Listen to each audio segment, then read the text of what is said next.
Hi everyone, I hope this finds you in good health. This learning is done in the merit of a refuah shlema, a complete healing for Esther Bat Zipporah. Welcome to Emunah Until the Sunset.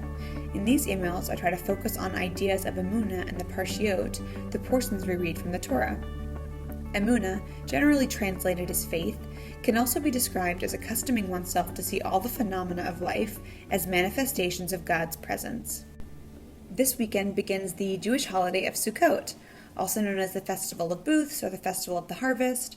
After being led out of Egypt, Bnei Israel, the children of Israel, lived in these temporary dwellings in the desert called Sukkot, plural of Sukkah. We celebrate this holiday in remembrance of this time in the desert, as well as a reference to the temporary shelters that farmers would live in during the harvest. The Hebrew word for holiday or festival is Chag. The word Chag has a few different origins and definitions, but the most common associations are with words like celebration or rejoicing. Lots of Jewish holidays, then, are about celebrating. Sukkot is unique, though, in its emphasis on happiness. On Pesach, on Passover, we aren't explicitly commanded to rejoice. On Shavuot, we are commanded to rejoice once.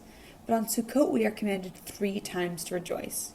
Even the names we use in our tefillot, our prayers for these holidays, refer to how Sukkot is about happiness. Pesach is Zman Cherutenu, the time of our liberation. Makes sense, we're celebrating being freed from Egypt. Shavuot is known as Zman Matan Toratenu, the time of the gift of our Torah. Makes sense, we're celebrating being given the Torah on Mount Sinai. And Sukkot is known as Zman Simchatenu, the time of our rejoicing. Doesn't totally make sense in the way that the others do. According to the Midrash, the level of rejoicing has to do with the holiday's relationship to the crop harvest. So Sukkot being the holiday of the harvest, being in the fall, makes sense that it's the holiday of our rejoicing. Planting of crops and fruit happens in late winter or early spring, so on Pesach, where we are not commanded to rejoice, we're still not sure what the crop has in store for us, as we don't harvest until after the holiday. On Shavuot, we've harvested the grain, rejoice, but still haven't harvested the fruit, so we're only commanded to rejoice once.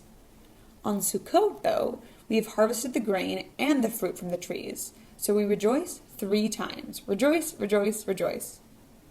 But shouldn't it just be 2 rejoicings if we're rejoicing over the grain and the fruit? No. We are also rejoicing over the fact that our slates have been scrubbed clean after Yom Kippur. So there's that 3rd rejoice. Obviously, the surface explanation makes sense. We're happy about our stocked storehouses of grain and fruit. But I was thinking more about this idea of delayed gratification, of delayed rejoicing until everything has been harvested and sorted. The Lubavitcher Rebbe, Menachem Mendel Schneerson, emphasized the difference between rejoicing in Shavuot of our grain harvest and the greater rejoicing in Sukkot of our fruit harvest. Grain doesn't take that long to plant, grow, and then harvest, but fruit can take years to fully root and produce well. A lot of things we do in life also take years to root and produce well. To continue with this harvest metaphor, the happiest seasons of our lives tend to be the times where we've waited, we've reaped the benefits of something we've spent many, many hours of hard work doing over a long period of time.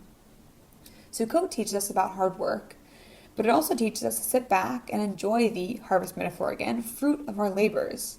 One of my biggest pet peeves I see in others is a lack of follow-through. I think it's an American cultural thing to say words we don't mean. One of my middle school novels described it as the American penchant for hyperbole. We say, I love you, you're the best, you're amazing, so much that these words lose their meaning.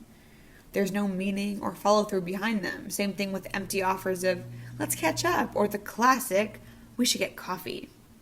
We say things that placate others in the moment, but don't put in any further work. We want immediate gratification and have no patience for delayed gratification, even if it does lead to more meaningful lives and deeper relationships. During this coronavirus pandemic, we've seen how relying on in-person gatherings is no longer an option. Suddenly, our relationships are put to the test. Do you have a deep enough relationship with someone to not need brunch or supper club or frozen yogurt to keep it going? And to bring this back to Sukkot, we're commanded to build and dwell in temporary dwellings outside called Sukkot, with very specific halachot for the dimensions and locations. Of course, you can spruce up a sukkah, but being outside and in such a temporary space, we don't have the normal material distractions of our homes, meaning our interactions are strictly person to person. My main point is say what you mean and mean what you say. That's my mantra in life and pretty much in everything.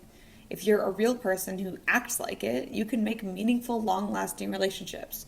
Relationships that are the equivalent of Sukkot, plural sukkahs. Relationships that are person to person and don't rely on any superficial or material distractions. And to form such relationships, you must follow through on things like, let's get coffee, or let's catch up, or yeah, I'll help you. Think about this while you dwell in your sukkah this weekend. Do you say what you mean, and do you mean what you say? As always, I'm talking about skills that I personally am always working on, definitely not perfected.